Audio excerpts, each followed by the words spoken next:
Episode के start में हमें जीचुआन हाउस का एक सीन दिखाया जाता है जहां पर सारे लोग बैठे न्यूज पढ़ रहे होते हैं कि डीमन ट्राइब पर ह्यूमन क्लैन ने काफी सक्सेसेस हासिल की हैं और उस जंग में डिलिन भी गया हुआ था।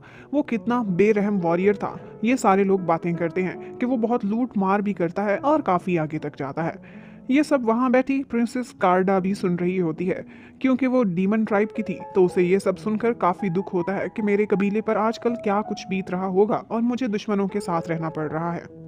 जब वो अंदर जाती है तो उसके पीछे पीछे आहनिंग भी चली जाती है। स्टर्लिंग भी उसे चुप कराने के लिए जा रहा होता है कि जीचुआन शियू उसे रोक लेता है और उसे छेड़ता है कि उसके रोने की वजह से तुम क्यों इतने तकलीफ में हो। उसे अपने साथ एप्पल खाने के लिए बिठा लेता है। इतने में हम यहाँ पर देखते हैं मिंग यू मौका पाकर खामोशी से वहां से निकल जाता है। वो अंदर जाकर कुछ चोरी चोरी करने का प्लान बना रहा था। कार्डा और आहनिंग अपने कमरे में थी। जी शियो पीछे पीछे जाता है। वो कार्डा को तसल्ली देने जा रहा था, लेकिन इतने में वो आहनिंग के कमरे से कुछ आवाजें सुनता है। वो सोचता है कि ये क्या, निंग तो सामने से आ रही है। फिर वो उसे उसके कमरे में जाने से रोकने के लिए उसे झूठ बोल देता है कि मुझे भूख लगी है, प्लीज मेरे लिए कुछ स्पेशल बनवा दो। वो उसे वहां से भेज देता है। जबकि दूसरी तरफ हमें निंग के कमरे में दिखाते हैं कि मिंग यू वहां पर अंधेरे में कोई तलाशी लेने की कोशिश कर रहा है। वो ड्रॉर, अलमारी, हर जगह से कुछ ढूंढने की कोशिश में था कि ऊपर से जी शियू भी पहुंच जाता है। वो अंधेरे में मिंग यू के पीछे खड़ा होता है। मिंग यू मुड़ता है और तलवार के साथ उस पर अटैक कर देता है, लेकिन जी शियू कितना माहिर फाइटर है ये तो हम सब जानते हैं। वो आराम से मिंग यू को गिरा देता है। अभी तक अंधेरे में मिंग यू नहीं देख पाया था कि कौन है उसके सामने। वो एक दफा तलवार का वार करता है और उसके बाद उस पर तीर चलाने ही लगता है कि जी शियू लाइट ऑन कर देता है और अपने कमांडर और दोस्त को अपने सामने खड़ा देख यूमिंग बहुत शर्मिंदा होता है। लेकिन फिर कहता है कि मुझे माफ कर देना जीशियू, मैं अगली जन्म में तुम्हारे साथ लॉयल रहूंगा।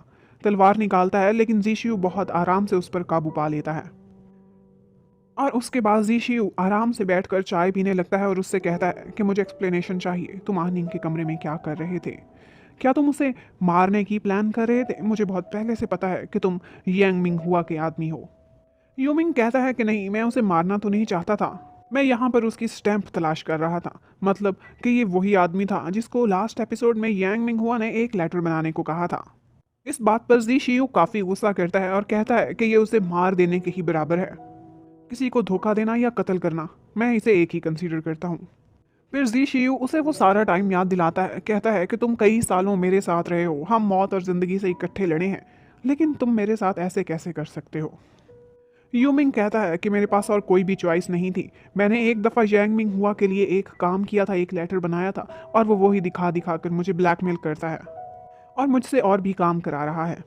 वो रोने लगता है तो आगे से जी शियू को और भी गुस्सा आ जाता है। कैसा है, मर्द की आंखों में आंसू अच्छे नहीं लगते। और वो उसे कहता है कि ठीक है, तुमसे अगर कोई गलती हो गई तो तुम्हें उसे दुरुस्त करना चाहिए। क्या तुम माफ़ी नहीं मांगना चाहोगे? और फिर उसे अपने साथ पीछे पीछे ले जाता है और फिर एक कमरे में एक बॉक्स में बहुत सारी स्टैम्प्स पड़ी होती हैं और वहाँ से ही एक सील उठाकर उस लेटर पर लगा देता है और उसे कहता है, लो अब तुम्हारा काम पूरा हो गया, ये यांग मिंग हुआ को दे देना। वो काफ़ी हैरान होता है। तो आगे से जी शियू का ये प्लान होता है कि अब वो यांग मिंग हुआ को लेटर भी बना कर देंगे, उसके काम भी करेंगे, लेकिन ये सारा काम जी शियू अपनी मर्जी का, अपनी पसंद का कराएगा। यानी कि यांग मिंग हुआ का एक आदमी उसने अपने साथ मिला लिया था। और जी शियू ये भी कहता है कि जब तक तुम मेरे साथ काम करना चाहो या मेरे साथ रहना चाहो, तुम रह सकते हो। मैं तुम्हें एक और चांस देता हूँ। हर कोई गलतियाँ करता है, लेकिन तुम मेरे भाई हो, मैं तुम्हें माफ़ करता हूँ। यानी कि वो माफ़ करके उसे अपना ग्रेटफुल भी बना लेता है। और उसके बाद यूमिंग इतना ही कहता है कि प्लीज़ आइंदा कभी मेरे फेस पर इतनी चोटें ना देना, मेरी ब्यूटी खराब होती है। और उसके बाद वो लेटर यांग मिंग हुआ को मिल जाता है। उसके जाने के बाद जी शियू भी वहीं पहुंच जाता है। वो काफ़ी खुश था, अब काम उसकी मर्जी से चल रहे थे। दूसरी तरफ हमें डीलिन को दिखाते हैं। वो अब डीमन ट्राइब से फाइट करने के बाद कैपिटल में वापस पहुंच गया था, लेकिन वो चीफ कमांडर को रिपोर्ट करने की बजाय सीधा अपने घर जाता है।